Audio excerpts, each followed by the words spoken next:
iglesia.pe, como todos los martes, y hoy día nos toca un tema sumamente especial con dos invitados de primera, dos personas que apreciamos muchísimo porque han estado obviamente muy cerca del poder, son personas que conocen cómo es el manejo del Estado, y en este momento de tantas preguntas, César, de tantas cosas que uno comienza a mirar el panorama y dice, bueno, ahora ¿por quién votaré? El ejercicio que vamos a hacer esta noche es de construir un referente sobre cuáles son las competencias que se requieren para poder ser presidente del Perú en este momento tan crítico. Así es, Jorge.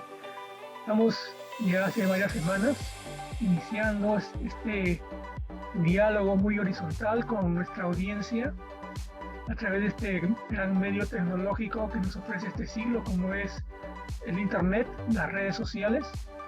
Y para esto estamos conversando con Alfonso Olmos y Juan Carlos, que han ejercido diversos cargos durante diferentes gobiernos, para conversar, generar criterios. No tenemos respuestas definitivas, por supuesto, en este plano de crisis, pero sí conversar, ampliar la discusión amigablemente sobre temas críticos en este momento para el país. Y es un placer conocer a Juan Carlos y a Alfonso Tomos. Le damos la bienvenida al programa, a esta humilde esquina en Internet que estamos empezando con Jorge y que esperamos poder continuarlo con un café tal vez posterior al programa también. Pero bienvenido, Juan Carlos. Gracias, Jorge, muchachos, Alfonso. Un abrazo virtual todavía. Y bueno, sí, estamos a 19 días de las elecciones. Unas elecciones, como conversábamos antes de iniciar el programa, como se avisora una segunda vuelta muy peleada, un Congreso súper fragmentado. Y creo que en este momento el liderazgo es fundamental, es trascendental. Y y como decía muy bien Alfonso, nos falta ese tipo de patriotismo, de unirnos, no por un partido político, sino unirnos por nuestro país. Y creo que este momento es muy necesario, es tener cabeza fría y pensar en el Perú. Si no nos unimos ahora, yo veo muy difícil que el tema económico, que el tema social, que el tema de la inseguridad ciudadana, porque no estoy hablando del tema de la salubridad, que tenemos este problema sanitario mundial que tenemos, esta pandemia, pero basándome únicamente en el Perú, creo que es importantísimo que los líderes nacionales nos unamos para poder sacar el Perú adelante. Si no, yo lo veo muy difícil realmente. Alfonso, como Jorge No sé qué mencionó, opinas tú, Alfonso. Jorge mencionó muy claramente, muy abiertamente la idea de votar por el menos malo. Es un criterio generalizado, ya casi de costumbre en el país, y que nos lleva a diversas preguntas sobre las competencias que debe tener el futuro estadista peruano. ¿Qué opinas sobre esto? Bueno, gracias por la invitación y un gusto poder compartir con todos esta conversación agradable. A ver, creo que primero, para responder esa pregunta, hacer un análisis de contexto rapidísimo, ¿no? Hay un primer punto que tiene que ver con lo más cercano que tenemos ahorita, que son estas elecciones, donde uno aprecia que los porcentajes que tiene cada uno de los candidatos el día de hoy casi no se mueven y están bajísimos. A estas alturas del partido, en elecciones pasadas, los primeros puestos ya tenían más de 20%. Ahorita nadie tiene 20%. Por ahí el primer puesto está rozando el 15%, ¿no? Los demás acercándose al 10%, pero realmente sin moverse. He visto una encuesta del día de hoy y vi la encuesta de la misma empresa hace un par de semanas, movimientos mínimos. Eso nos está hablando del desapego de la población con los candidatos. No hay un apego, una cercanía, ¿no? Lo estamos sintiendo ya en las encuestas. Es decir, la gente le está siendo muy difícil para la gente que tiene una decisión de por qué votar. Eso por un lado. Y eso es porque no están todavía vislumbrando las competencias, el carácter, el perfil de presidente que la población quisiera ver. Todavía no lo están vislumbrando. Por ahí está, pero todavía no se ve. Entonces la gente todavía no decide su voto. Eso es muy importante porque estamos en un escenario como este, ¿no? Ahora, además estamos en un escenario donde el que gane a estas alturas del partido va a tener muy pocos congresistas en el Congreso. Y eso levanta el riesgo altísimo, esa fragmentación del Congreso, y levanta el riesgo muy alto de una vacancia de presidencial muy cercana. Es decir, imaginemos que el que gana de presidente, quien fuera que sea, entra con 20 congresistas al Congreso. Eso significa que una mayoría calificada lo vaca y esos 20 congresistas no le alcanzarían para frenar esa vacancia. Entonces estaríamos pendiendo de un hilo los 5 años de gobierno, si es que dura, a ver si lo vacan o no lo vacan. Esa incertidumbre es terrible para el país. Es más, si lo vacan, lo mismo pasa con su vicepresidente. Y si lo vacan a su vicepresidente o vicepresidenta, lo mismo pasa con su segundo vicepresidente o vicepresidenta. Entonces, eso nos está diciendo que el candidato, el presidente que venga, tiene que tener una competencia muy importante para responder a la pregunta. Y yo diría una de las más importantes. ¿Cuál es esa competencia? ¿Cuál es esa competencia? Tender puentes. Diálogo. Tender puentes. O sea, en este contexto, en este panorama electoral, el que gane tiene que tender puentes. Yo hablaría hasta de cogobiernos, es decir, hasta el punto de que yo pensaría que para que el gobierno pueda durar los 5 años, va a tener que cogobernar con alguien más. Eso por alianzas, poner hacer primera alianzas. característica. Sí, perdón, César. Hacer alianzas. Por supuesto. Va a tener que hacer alianzas, va a tener que tender puentes, si no, esa fragilidad va a tener al país en vilo y a su misma presidencia. Es muy interesante esto, ¿no? Juan Carlos, ¿cómo lo ves tú también? Tú has sido congresista de la República, ¿no? Has estado muy cerca del poder. Estamos hablando y has vivido tiempos de tensión, obviamente, con el Ejecutivo. Ahora ponte de observador, ¿no? ¿Qué carácter debería tener este presidente o presidenta? No lo sabemos todavía, ¿no? Que va a ejercer el poder, ¿no? Frente a, digamos, a una situación que ya le hemos vivido. Tensión, Ejecutivo-Congreso, fragmentación de Congreso. ¿Cómo lo ves tú? Antes de responder tu pregunta, Jorge, quería hacerte un pequeño comentario. El último año, cuando fue elegido el señor Arachea presidente del Congreso, cuando cerró el Congreso Vizcarra, nosotros teníamos ya 52, 53 congresistas, y para conseguir 12 congresistas, 12 votos, fue realmente titánico.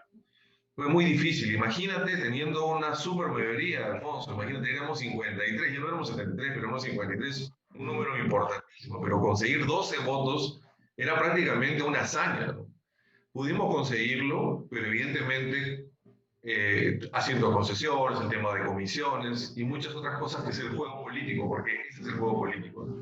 Ahora, en relación a tu pregunta, nosotros fuimos a conversar invitados por el señor Vizcarra al Palacio de Gobierno, fuimos 6 o 7 congresistas, conversamos en Palacio de Gobierno con él y le propusimos nosotros ese enfrentamiento que había entre el Poder Ejecutivo y el Poder, el Congreso, ya no podía, o sea, ya no daba más, ya se estaba destruyendo la democracia peruana y el único afectado era el pueblo, evidentemente, y el tema social era todos los días en la opinión pública se exacerbaba, ¿no?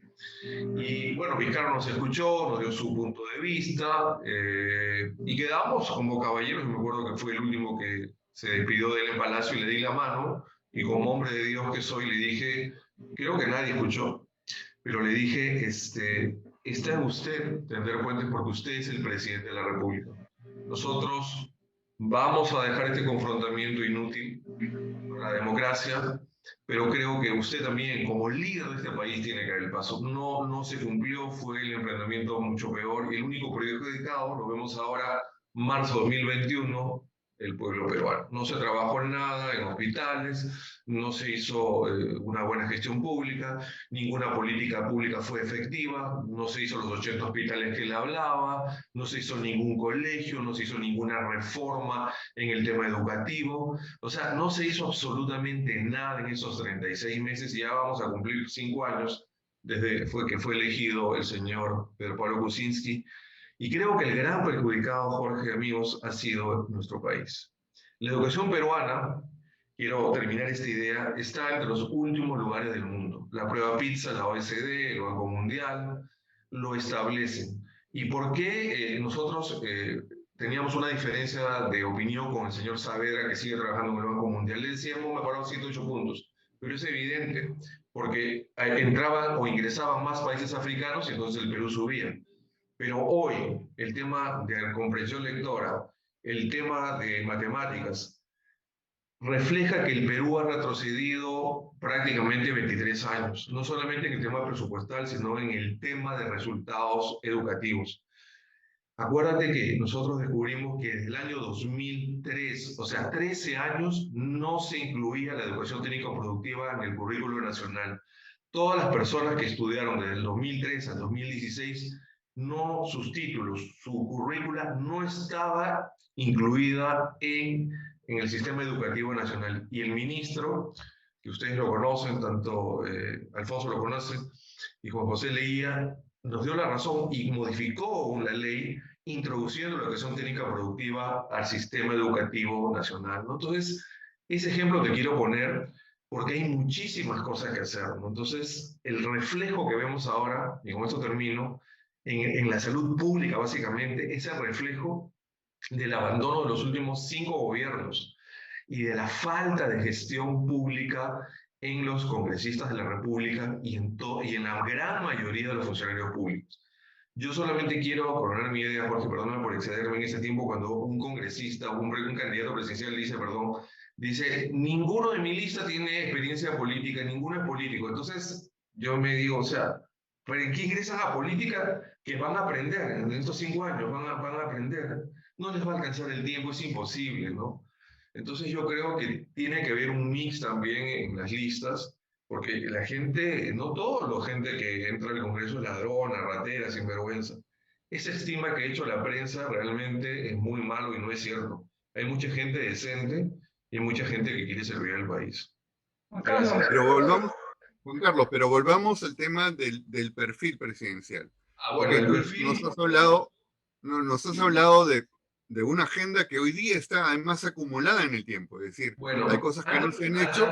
Sí, está bien. Antes de la entrevista estaba leyendo lo que opinaban los alumnos de la universidad, de 2 universidades de prestigio en el Perú, y los jóvenes, todos ellos tienen menos de 21 años, y decía que el perfil del próximo presidente tiene que ser una profesional, trabajar en políticas anticorrupción y unir a todo el país. La otra universidad dice prácticamente lo mismo, ¿no? Pero el tema de la corrupción ha sido, la prensa lo ha puesto en primer lugar en el tema de la corrupción. La corrupción lamentablemente no ha existido en los últimos 5 años. Esto existe desde Leía, esto existe toda la vida en el Perú. Entonces yo con esto no estoy conformándome, evidentemente tenemos que cambiar esto. Pero no solamente que hay que hablar de anticorrupción.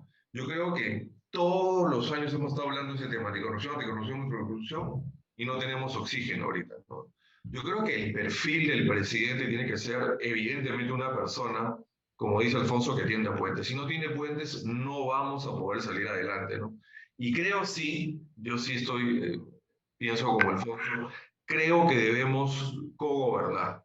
Creo que tiene que haber el presidente o presidenta del Perú tiene que llamar a un primer ministro de otro partido de la oposición y haber un mix de gente de otros partidos políticos o gente apolítica súper profesional que pueda trabajar por el país. Si no, no vamos a salir adelante. Es imposible. Juan Carlos, en tu conversación hay un punto muy claro: capacidad de gestión. Lo que tú apuntalas es capacidad de gestión. ¿Cómo apuntalarías en más detalle para el futuro estadista peruano la capacidad de gestión? Yo puse en el año 2018, fines del 2018, cuando estaba Flor Pablo de ministro de Educación, el presupuesto de los últimos 8 ministros de Educación: 112.000 millones de soles. 112.000 millones de soles. Había tenido el Minedo en esos años. Y más allá del entusiasmo de los ministros de Educación, con la prueba PISA y muchas otras cosas, los resultados hablaban por sí solos, ¿no? Entonces, yo creo que no es un tema solamente de presupuesto, porque presupuesto había. Y el sector de educación constantemente se le ha ido incrementando el presupuesto, pero los resultados han sido totalmente negativos. Acuérdate que tenemos un problema por resolver gravísimo en el tema educativo. Ahora, yo creo que, ¿por qué crees tú que el sobra presupuesto y regresa al Tesoro Público presupuesto de los gobiernos regionales?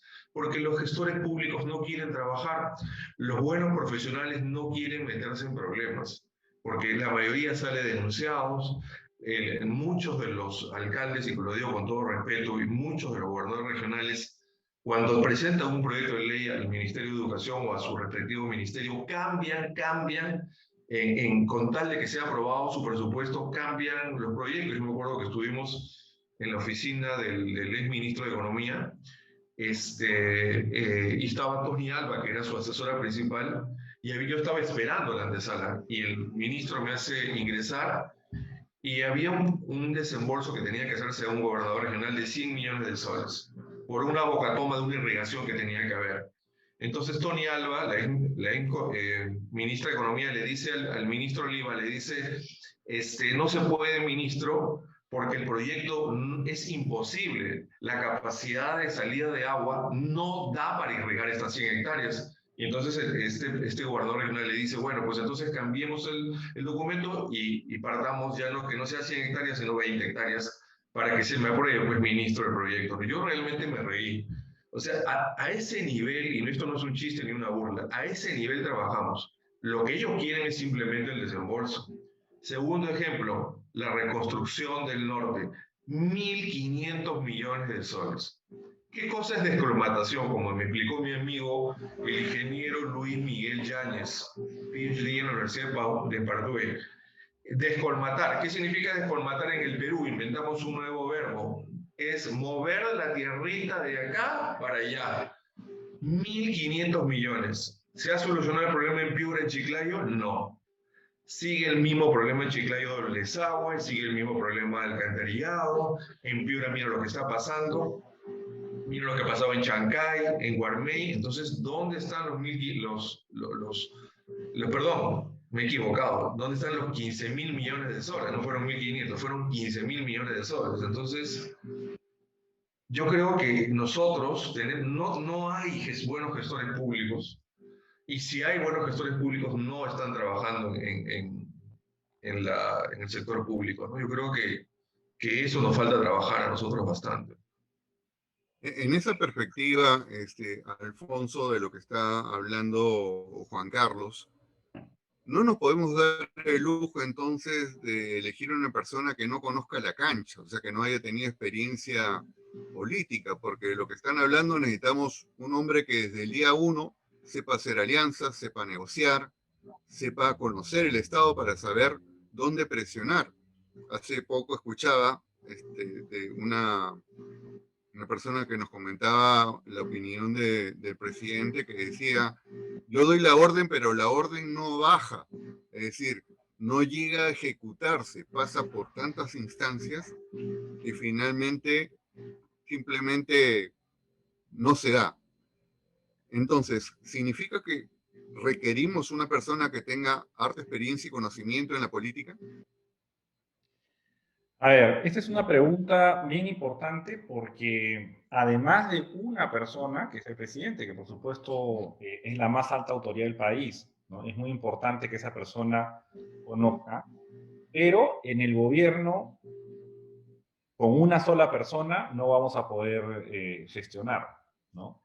Necesitamos un grupo de personas importante, ¿no? 500 personas al menos que ocupen cargos de gestión pública importantes, que manejen los temas más álgidos del país, tanto en los sectores sociales como los productivos, como los institucionales, y que sepan cómo funciona el aparato público. Fíjense, una anécdota que me tocó ver de cerca es cómo a veces estamos con muchas ganas de que gente con experiencia en sector privado entre al sector público a, digamos, a cambiar el sector público, ¿no? Pero ahí hay un pequeño caveat, ¿no? A mí me tocó estar en el sector privado y entrar con esas ganas y esa vehemencia al sector público y me choqué, ¿no? Tengo que reconocer eso, me choqué con un aparato que funciona con otras reglas de juego diferentes que las del sector privado. Ojo. Entonces, no solamente me pasó a mí, después vi que le pasó a muchas personas que venían con un conocimiento del sector privado muy alto, y yo lo aprecio mucho porque competencias importantísimas para poder aplicarlas, pero que de todas maneras necesitan un tiempo para aprender cómo funciona el sector público, que funciona con otras reglas de juego, no son las mismas que las del sector privado. Entonces, con esto no quiero desmerecer, muy por el contrario, creo que es muy importante el aporte de empresarios y personas que tengan capacidad de gestión, porque eso se necesita en el Estado. Solo que falta la palabra pública, gestión pública, que tiene su propia particularidad. Ahora, otra de las competencias que yo creo entonces importantísima, además de tender puentes, es la capacidad de gestión. En un contexto de pandemia, además, ¿no? O sea, estamos en un contexto donde la pandemia nos ha desnudado como país y como Estado, ¿no? Nosotros creíamos que el Perú estaba mejor de lo que realmente está. Ahora lo vemos con ojos más claros, ¿no? El sector salud no ha podido responder a la pandemia. El sector, la economía, digamos, que se supone estaba floreciente, fue de las que más se cayó en toda la región. También por algunas decisiones con las que yo creo que no fueron las más adecuadas. Pero entonces, ya que pasó eso y que estamos frente a un país como el que estamos con una capacidad de gestión muy baja, de gestión pública muy baja, sí necesitamos que entre un equipo de gente a hacer gestión pública y atender dos necesidades primordiales. La primera es la pandemia, que es una gestión de crisis. La gestión de crisis es diferente que la gestión de no crisis. ¿Ok? Acá en la gestión de crisis estamos frente a una crisis sanitaria, una crisis económica, una crisis institucional, donde tenemos que resolver problemas como la vacunación, que no está resuelto, la atención de pacientes UCI, que no está resuelto, el oxígeno, que no está resuelto, y las cuarentenas, que tampoco están resueltas, ¿no? Entonces, ese manejo de la crisis sanitaria se suma al manejo de la crisis económica, donde la pobreza creció, aparentemente habría crecido de 20 a 30%, ¿no? Eso significa que mucha gente ahorita se quedó sin trabajo, pero no solamente eso, sino que cuando hay muchas personas que son muy vulnerables a sus economías y que no solamente pierden su trabajo, sino que después, se llama la trampa de la pobreza, quedan atrapados en la pobreza. No es que luego ya regreso, sino que luego me quedo atrapado en la pobreza. Esa es la característica conocida trampa de la pobreza, ¿no? Entonces, estamos frente a esa situación. Hay que gestionar la crisis, pero lo otro que hay que gestionar a la par son las reformas, que es diferente, que es otro tipo de gestión. El Perú no ha hecho reformas probablemente desde los 90. No ha habido ninguna reforma, no ha habido. Ha habido una gerencia, una gestión de más o menos seguir en lo que se venía, en lo que ya venía, ¿no? Esa ha sido la gestión, que no es que esté mala, pero se han desaprovechado oportunidades para hacer una segunda ola, pero de reformas. Esa gestión de reformas requiere conocimiento técnico. No es solamente corazoncito de que yo quiero reformar la salud, sino que necesitamos gente técnica que sepa reformar la salud. No basta con el presidente, pero el presidente se tiene que rodear con un grupo de gente con capacidad de gestión pública, ¿no? Invitados todos los demás a ir aprendiendo en el camino. Lo que necesitamos es gente con capacidad de gestión pública para gestionar la crisis y para gestionar un paquete de reformas que nos lleven a un nuevo nivel como país. Es, Ese tema de, justamente de manera personal, era una pregunta que se me planteaba cuando el presidente Sagasti, el congresista Sagasti ascendió y fue elegido presidente. Un estudioso como Sagasti, brillante, me pregunté y lo escribí en un WhatsApp, ¿podría hacer gestión presidencial siendo un estudioso? Era una pregunta que yo me hacía. Y bueno, tenemos la respuesta. Ahora se plantean asesores, hay un asesor presidencial, hay otros candidatos con otros perfiles. Y en ese contexto me pregunto en voz alta y pregunto conversando, ¿no? ¿Un asesor tiene la capacidad de liderar o es su capacidad se cierne solamente en la consejería, en la asesoría? Que son ámbitos distintos. Sí, es cierto, son ámbitos distintos, pero acordémonos dado que estamos en este ambiente, acordémonos de José, ¿no? José fue un asesor y luego fue un primer ministro. Estoy hablando de José y el faraón, ¿no? En Egipto. Él primero fue un asesor, él daba recomendaciones. Luego lo contrataron, digamos, ¿no? Para ponerlo en nuestras palabras, como el primer ministro de la pandemia, a implementar todas esas recomendaciones. Ojo, ¿qué quiero decir con esto? Que hay perfiles, hay personas que tienen esas dos cualidades. Hay personas que no las tienen. O sea, no creo que podamos generalizar y decir, como este es asesor, ya no puede implementar, no puede gestionar. O como esta gestión, no puede asesorar. No. Pero es cierto que hay los que solo gestionan, hay los que solo asesoran, pero hay los de que tienen de las dos cosas. Exacto. Y en ese contexto, analizando el discernimiento de las capacidades, está también el liderazgo, ¿no? Porque muchos hablan del liderazgo que casi raya en el sentido mesiánico que todos conocemos. Pero qué bien que es hablar de un equipo de trabajo. Y también hablar de la edad y la salud del estadista para ejercer el cargo. Son elementos que juegan dentro del contexto de las competencias que estamos analizando. ¿Tú qué piensas, Jorge? bueno, justamente hablábamos de eso, ¿no? Del tema de también la vitalidad, ¿no? Hoy día requerimos un presidente o una presidenta que pueda irse de extremo a extremo del país y que pueda comunicar, ¿no? Que pueda llegar cercanamente a la gente, escuchar a la gente y desde allí estructurar. Pero yo no quería seguir avanzando en el punto que plantea Alfonso, que me parece bien interesante, ¿no? El tema del equipo, ¿no? Que tú también lo mencionas. En ese tema del equipo no solamente es que pueda tener, pueda agrupar él un equipo, sino pueda tener la capacidad de generar una alianza nacional para tener a los mejores de las diferentes tiendas políticas y hacer el equipo.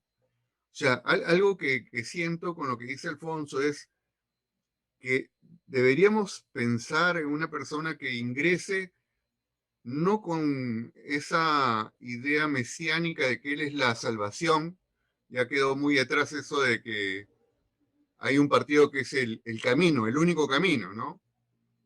La urgencia del país es un hombre que sepa abrir las puertas y generar un gabinete de ancha base y una convocatoria nacional. La urgencia es tal en ese momento que solo un partido no va a poder resolverlo. Tiene que ser una persona que pueda convocar, y no solamente a los que están acá, sino tenemos muchos técnicos de muy buen nivel fuera, ¿no? Y bueno, sería abrir una convocatoria a la mayor inteligencia del país, dentro y fuera, ¿no? Para efectos de hacer y tomar las acciones que se requieran. No sé, ¿qué piensas, Alfonso? Justo te iba a decir que la clave en una organización tan grande como la del Estado, que podría tener alrededor de 1,5 millones de personas, ojo, ¿no? Estamos hablando de tremenda organización, ¿no? Es el talento de las personas, ¿no? Yo no puedo generalizar y decir todos en el Estado y todos en el gobierno son corruptos, no.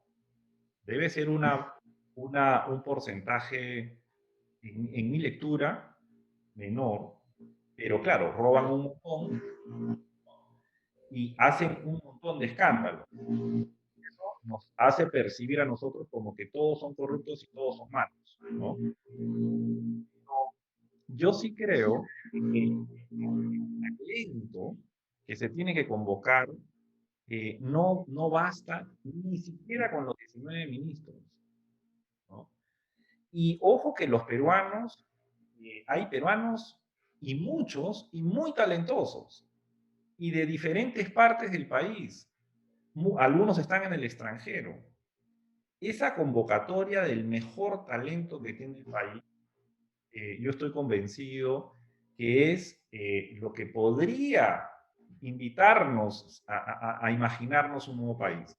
Una sola persona no lo va a hacer, 2 personas no lo van a hacer, por más que sean buenísimas las personas. Necesitan un grupo importante de gente talentosa, que ame a su país, que quiera servir a su país y que pueda avanzar. Carlos, Alfonso tocó establecer diálogos, establecer alianzas. Vemos con preocupación, bueno, todo el país ve con preocupación la crisis de gobernabilidad que ya se tiene en este contexto y en el que se puede venir en el próximo gobierno. ¿Tú puedes imaginar qué mecanismos, qué escenarios se pueden trabajar para establecer esa capacidad de diálogo dentro del Congreso? Bueno, del Congreso. Bueno, tú te das cuenta que siempre en las primeras vueltas en los últimos años en el Perú es muy difícil que los partidos hagan alianzas políticas, ¿no? Generalmente todos piensan, desde el primero hasta el último, de que puede llegar en las últimas un golpe de suerte o convertirse en ese outsider y en 2 meses convertirse en presidente o presidenta de la República, ¿no? Yo creo que este Congreso, porque estaba viendo que a veces las encuestas son manipuladas, ¿no? Pero estaba viendo que según otras encuestas de las mismas empresas que siempre están en la agenda pública, estaban haciendo quiénes iban a ganar las elecciones congresales, ¿no? Quiénes iban punteros. Y estos 3 primeros partidos eran totalmente diferentes a la elección presidencial, ¿no? Y me llamaba un poco la atención este tema, ¿no? Porque nosotros hemos aprendido a votar en los últimos años, eso es cierto. Hemos sabido diferenciar un poco el tema presidencial del congresal, pero todavía hay un 60% que está indeciso si vota por el mismo partido o hace un voto cruzado, porque lamentablemente nos falta un poquito de cultura política en ese sentido, ¿no?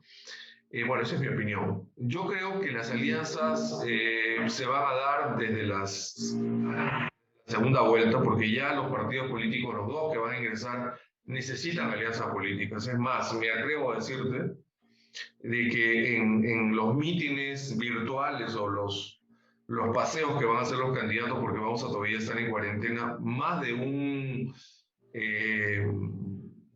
ex candidato presidencial de partidos que no van a entrar a la segunda vuelta van a visitar y van a hacer pequeñas alianzas con el propósito de ganarse simpatías, ¿no? Pero en el Congreso es más difícil, porque en el Congreso ustedes saben que se necesita una mayoría y ahí lamentablemente hay concesiones, pero no hay concesiones por el Perú, por decirte dame una comisión que yo voy a trabajar, no, hay intereses, lamentablemente hay intereses y es más difícil en el Congreso hacer una alianza pensando en el país. Siempre hay ese juego, dame una comisión que a mí me gusta, dame una comisión de presupuesto, dame una comisión de transportes, pero las comisiones pequeñas o las que no son atractivas, generalmente no está en pugna de los partidos políticos, ¿no? Generalmente los partidos políticos quieren las comisiones más importantes, donde se deciden cambios como, por ejemplo, la Comisión de Constitución, la Comisión de Justicia o la misma Comisión de Ética, ¿no? Pero yo lo veo difícil, pero va a tener que hacerse, va a ser un congreso. Ayer escuchaba a los analistas políticos que va a haber más de 8 agrupaciones políticas que van a lograr representación en el Congreso, así que creo que va a ser importante eso, ¿no? Si me permites, por favor, Jorge, darte un pequeño comentario en relación a lo que decía Alfonso. Yo creo que sí, en la pregunta anterior, creo que debemos traer o llamar a los talentos que tenemos en el Perú. Porque en los temas de educación, yo había apuntado aquí el tema de salud, el tema de seguridad ciudadana, de minería, la inversión pública, la inversión extranjera, en el tema de la seguridad jurídica, en el tema de atraer la inversión extranjera nuevamente y que el Perú muestre al mundo que nuevamente hemos retomado la estabilidad jurídica y la estabilidad económica, va a ser muy difícil en el corto plazo. Así que es una labor fundamental del Ministerio de Comercio Exterior y Turismo, del Ministerio de Relaciones Exteriores, de PROMPERÚ, de PROMPES, de todos los que están trabajando y del empresariado, poder salir nuevamente y decir, oye, el Perú es un país que tiene la costa una de las costas más importantes del mundo, tenemos una ventaja competitiva en productos frescos.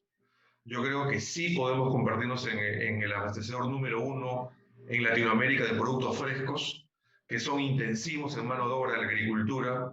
La minería es la minería peruana, en su mayor parte es una minería tecnificada, que no genera mucha mano de obra. Todo el mundo cree que la minería genera mucha mano de obra, pero no, es totalmente tecnificada, o al menos la gran minería es tecnificada.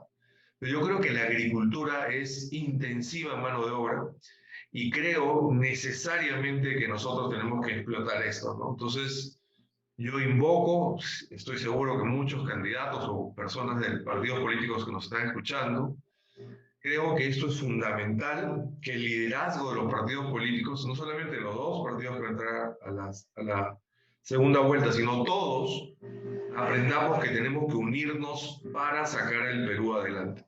No, yo he tenido la oportunidad de conversar con 2 líderes políticos y en un tercer partido político con el asesor número 1 y le he dicho, oye hermano, miren, si no nos unimos en estos temas, en educación, en salud, en levantar la economía de esta nación, no vamos a salir adelante. Yo creo que es un deber patriótico, no solamente por el Bicentenario, sino por dejarle un legado a las nuevas generaciones, que nosotros tenemos la obligación de levantar el Perú y creo que eso es importantísimo. Tenemos que darle estabilidad social, jurídica y económica al país. Gracias. Bueno, vamos entrando en los últimos 10 minutos. Les comento que hace ya bastantes años estuve en la Universidad de Austin, Texas, y uno de los primeros libros que me llamó la atención se llamaba El carácter presidencial, de Presidencial Carácter, que era un libro básico de la ciencia política que tiene últimas versiones, pero que hace todo un estudio de los presidentes, ¿no? Y una evaluación de las características, ¿no? De cada uno de ellos, y justamente a propósito de eso hemos generado este programa. En estos últimos minutos me gustaría saber la opinión que tienen ustedes de las características personales de mayor peso que deberían tener los presidentes, o sea, este presidente que vamos a elegir o esta presidenta, en esta coyuntura de crisis que estamos viviendo, ¿qué características personales deben ser las que deben primar, digamos, y que deberíamos mirar en los candidatos? Alfonso. Sí, a ver, creo que yo tengo 5 puntos respecto a características, tal vez un poquito menos coyunturales y más estructurales que debiera tener el presidente para el caso de Perú.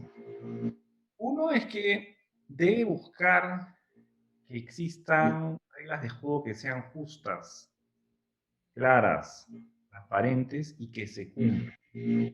Porque la sensación que hay en el país es que no hay justicia, ¿no? Pero no me estoy refiriendo solo al Poder Judicial, no, sino esa justicia que está muy relacionado además con los temas de corrupción también, ¿no? Entonces, esto por un lado. Por otro lado, creo que el presidente tiene que poner énfasis en las necesidades de la pobreza, que ahorita está rampante, de los más necesitados, y tiene que tener un énfasis, pero no énfasis aparente, sino que tiene que haber un compromiso profundo del presidente con las necesidades de los que más necesitan. En tercer lugar, creo que tiene que ser un presidente que combata abiertamente la corrupción, la inseguridad y la violencia. Todos, para mí, estas tres palabras con una raíz en común, ¿no? Que tiene que ver con que el ser humano, pues, transgrede las normas que van contra la propia sociedad, ¿no? Entonces, ese combatir la corrupción, la inseguridad y la violencia, esas tres palabras con su mismo origen, tiene que tener un compromiso que empieza por casa. No vale de nada decir que combato la corrupción, pero uno mismo o los que están alrededor pisan ese palito, o de la inseguridad o de la violencia. Un cuarto punto tiene que ver con que el presidente debe promover el avance del país, ¿no? Tiene que mirar hacia adelante, promover el desarrollo verdadero y de largo plazo, de largo aliento para el país, ¿no? Tiene que tener esa visión de estadista, de mirar hacia adelante, y por eso hablaba yo antes de reformas. Y finalmente creo que tiene que apropiarse personalmente del desarrollo de las personas. Así como debe tener la mirada macro, debe tener la preocupación micro, real, sincera, por el desarrollo de cada una de las personas de este país. Por cada uno, niño, adulto mayor, hombre, mujer, de diferentes territorios, de diferentes orígenes, ¿no? Tiene que tener esa preocupación de valorar a cada persona. Eso es lo que nos va a llevar a progreso y a bienestar como país. Me toca a mí, ¿no? Carlos. Bueno, yo me estaba acordando algo de que me enseñaron a mí. ¿Qué tipo de hombre me gustaría ser? Estoy hablando no solamente del presidente, sino de la persona, ¿no? Nosotros no somos perfectos, pero hay algo que sí me selló en mi corazón cuando yo me convertí. Debemos ser correctos. Porque a veces buscamos la perfección y no existe, ¿no? Creo que debe ser un hombre o una mujer correcta, honesta, ¿no? Está ligado a la honestidad. Para mí el tema de transparencia es vital y no me refiero de pegar en las redes sociales que tú te has comprado un chicle y has pedido factura. Porque a veces pues mal utiliza el tema de transparencia. Sí, compraron un papel bond y se agarró y que no ha dictado factura. ¿Y para qué has comprado un frigobar y qué vas a hacer con eso? No, estoy hablando de ser un tema transparente en todas las cosas. En ser una persona transparente, y no tener una doble cara, aún siendo un hombre político, ¿no? Creo que tiene que ser un líder. Yo analizaba vi el debate que hubo el domingo y en realidad sí, pues todos tienen carácter. Y carácter no es gritar, evidentemente, pero tiene que ser una persona líder, es decir, que sea una persona de servicio, el liderazgo que nos enseñaron a nosotros.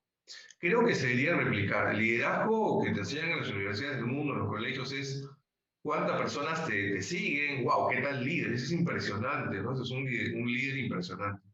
Pero a nosotros nos enseñaron un liderazgo diferente. Y a mí me gustaría que se replique eso en el Perú. Y esto no es utópico ni ser un soñador ni estar en la nube. Yo creo que el servidor público tiene que ser un verdadero servidor público. ¿A cuántas personas puedo yo servir desde la presidencia de la República, desde el ministerio, desde el Congreso, desde el funcionario que está en el escritorio y que va a una persona para que lo atiendan o lo ayuden o llama por teléfono y lo puede servir con corrección y digan, señor, no es el departamento que usted está llamando, pero lo voy a pasar un ratito, por favor? Porque a veces uno llama y ¡pum!, le tienen el teléfono porque no sabemos servir. Y este líder para mí debería ser un gestor, un innovador público, porque mucha gente no sabe la diferencia de lo que es un gestor, un innovador público, y creo que eso es fundamental. Llegamos a la administración pública y no sabemos qué cosa es darle un valor agregado a lo que significa el servicio público, ¿no? Creo que debemos trabajar por la unidad.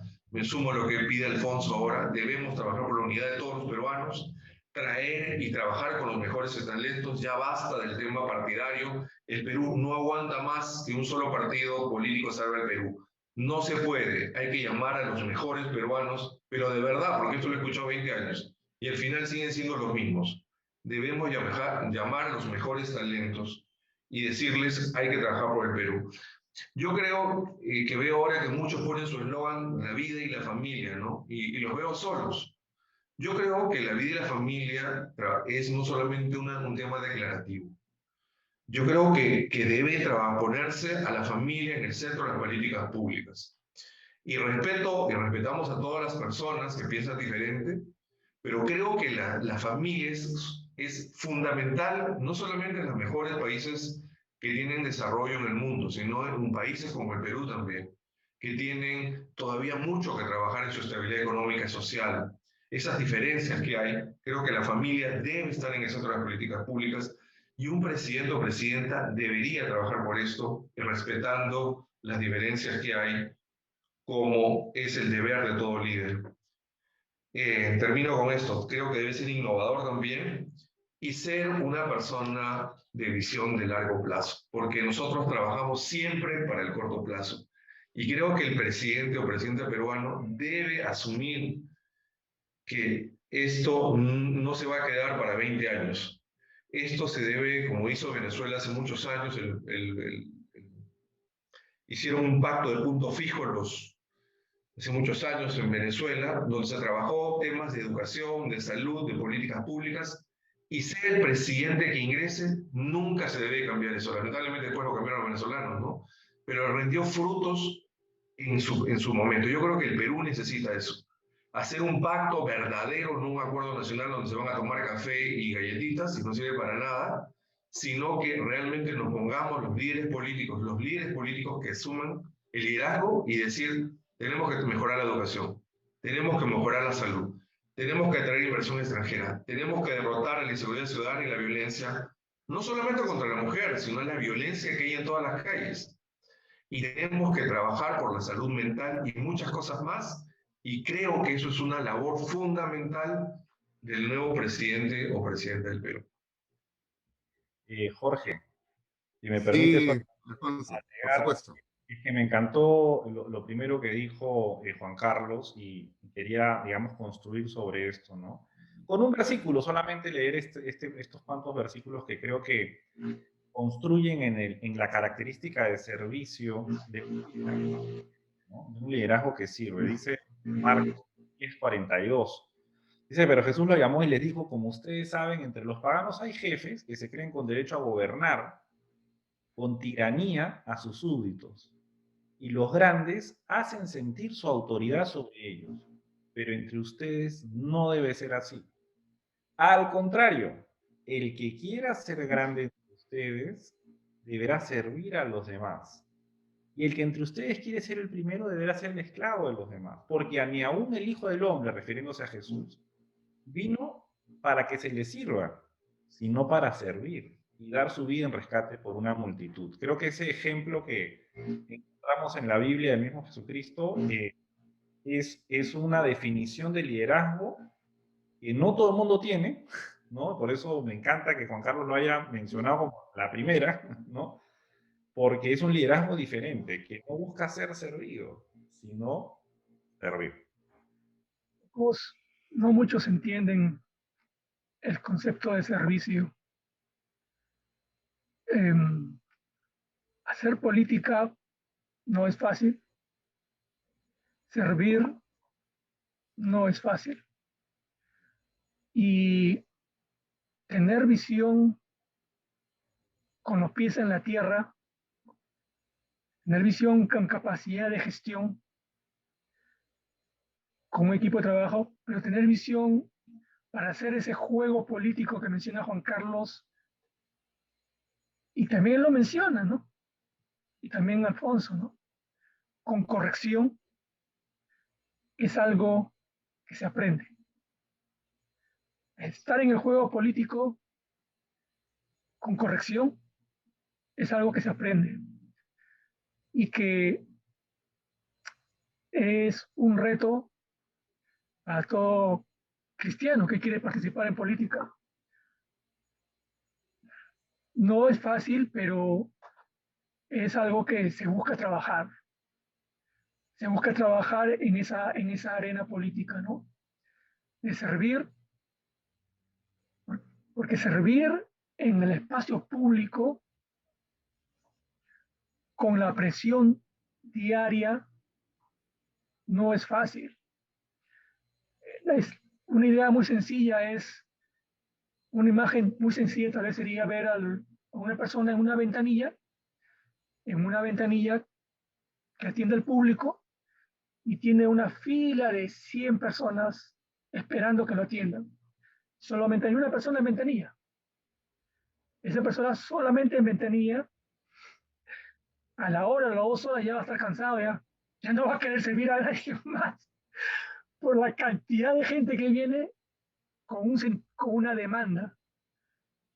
No solamente una demanda concreta, sino una carga de ansiedad, de angustia por la situación que lo involucra. Por eso que creo que servicio es algo muy importante, que es no solamente teoría, sino que se aprende en el ejercicio diario de las pequeñas cosas. Y si lo vemos como cristianos, en la fe, con mucha fe. Hay que tener mucha fe, confiar en la buena fe del otro para hacer el servicio y aún sin buena fe, seguir actuando en ese sentido de servicio, pero con entendimiento. Con entendimiento. Pero por eso estoy un poco, como ya Alfonso ha tocado el punto del servicio cristiano, creo que es algo muy importante, fundamental, pero que hay que aterrizarlo, hay que verlo de manera concreta dentro del juego político y cómo uno, si quiere ser correcto, tiene que arriesgarse, saber ganar y saber que tal vez en términos humanos va a perder, pero tiene ese componente de fe. Ese componente de fe hace la diferencia entre el corto y el mediano y el largo plazo. Creo que es algo que se trabaja. Yo no creo, ya hablando en términos de liderazgo cristiano en política, yo no creo en los políticos que de repente aparecen porque oran por él, ya está capacitado para hacer política. Porque como cualquier oficio o como cualquier arte, se requiere el trabajo, el entrenamiento para estar en política. Tú, Alfonso, lo mencionaste, José tuvo una experiencia, Nehemías tuvo su experiencia como asesor también, Daniel y sus amigos, un equipo de trabajo, si podemos llamar, estuvieron tiempo en esos espacios de liderazgo y supieron compartir retos. Tenían enemigos a los cuales supieron responder humanamente y espiritualmente, en base a su ética, en base a su ética personal, a tal punto que los pusieron en el fuego y los pusieron con los leones y el mismo Jesucristo lo pusieron en la cruz, ¿no? Dijeron ya, o Stalin pasando otro rango, cuando hablando de Stalin le preguntaron con respecto al Papa y Stalin le dijo, ¿cuántos tanques tiene el Papa? Es el realismo político. Entonces, es un juego de poderes, la política. Pero si uno quiere hacer el juego honesto, con corrección, es algo que se aprende y se trabaja mucho. Y creo que es un reto que, dado que nuestra audiencia es cristiana, en muchos de nuestros casos, es algo que se tiene que aprender y trabajar bastante. Desde la casa, como mencionó Juan Carlos, desde la familia.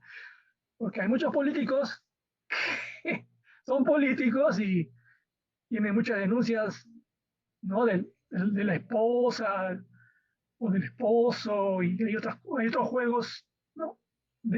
Al interior de la familia. Pero bueno, ese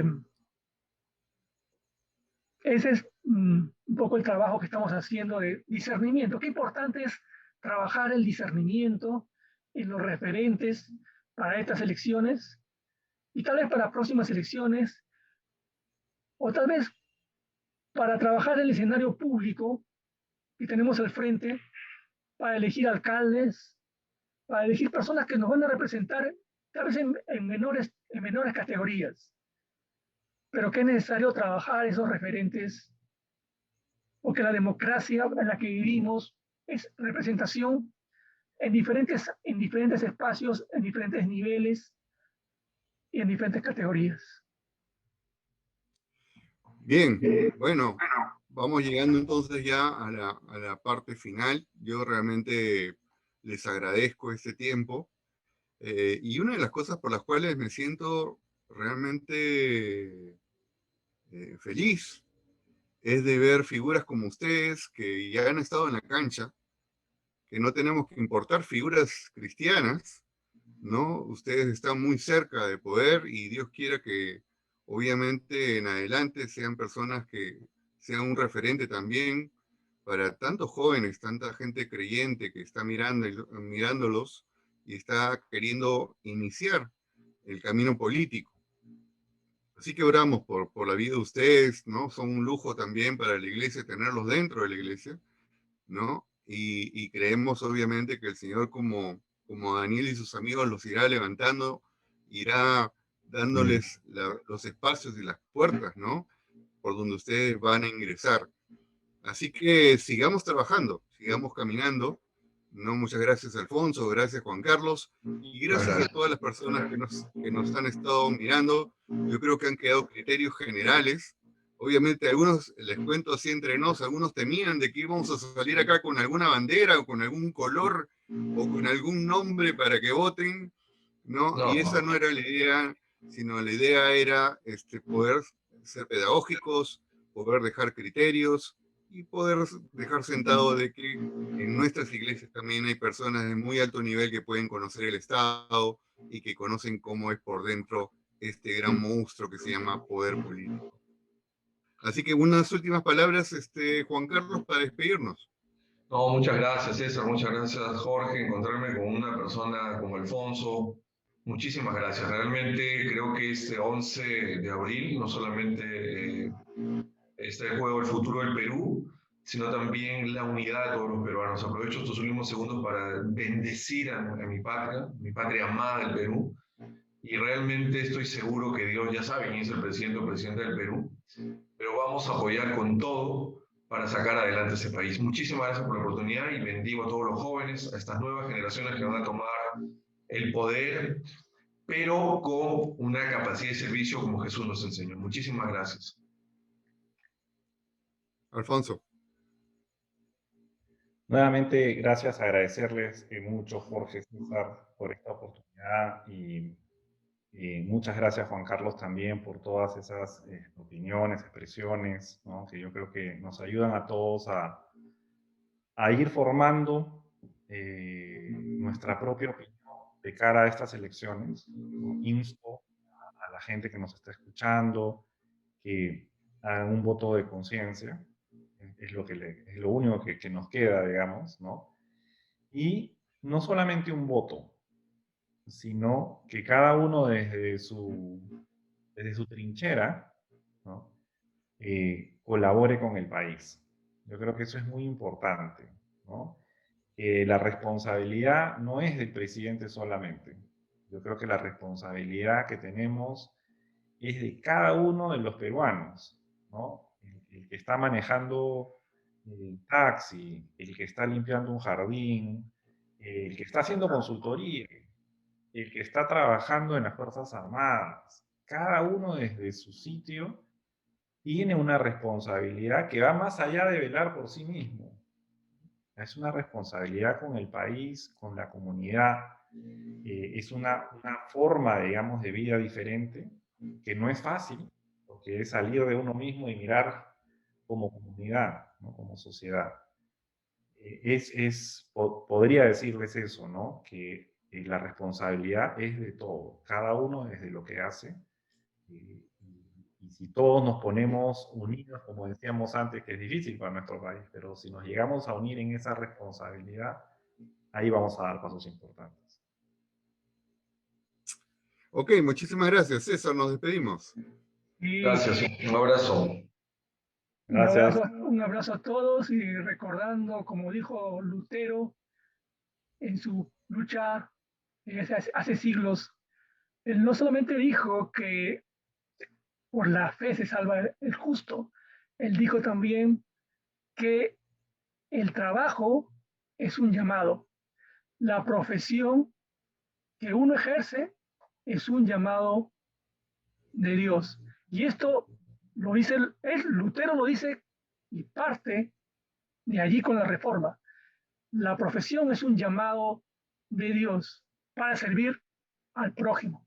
Entonces, si vemos incluso el arte, la política como arte, a lo cual Dios a determinadas personas lo está guiando en ese trabajo, entonces vemos de que ese oficio o ese trabajo debe seguir siendo guiado a quién vamos a dar cuenta de nuestros actos, porque el trabajo es el 90% de nuestras vidas muchas veces donde estamos más metidos, más que atendiendo muchas veces a la iglesia.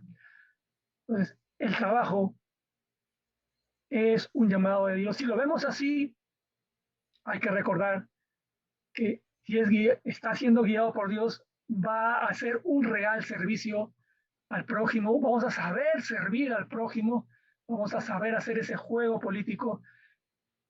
Y yo diría, yo sería un poquito más profundizar en este aspecto de, incluso llamaría a todos aquellos creyentes que se sienten inclinados a hacer política, a sentir ese trabajo, ese oficio como un llamado de Dios, pero para servirlo a Él y hacer un discipulado con esos principios cristianos que aprendemos desde la palabra para a servir en la política y así cambiar la historia de nuestro país, como Pablo lo cambió cuando habló sobre el tema de la esclavitud y como luego, más tarde, los cuáqueros abolieron la esclavitud en Inglaterra e hicieron muchos cambios los evangélicos.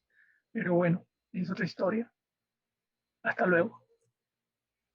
Ok, nos vemos amigos. Hasta la próxima. Muchísimas gracias. Chao, chao. Chao.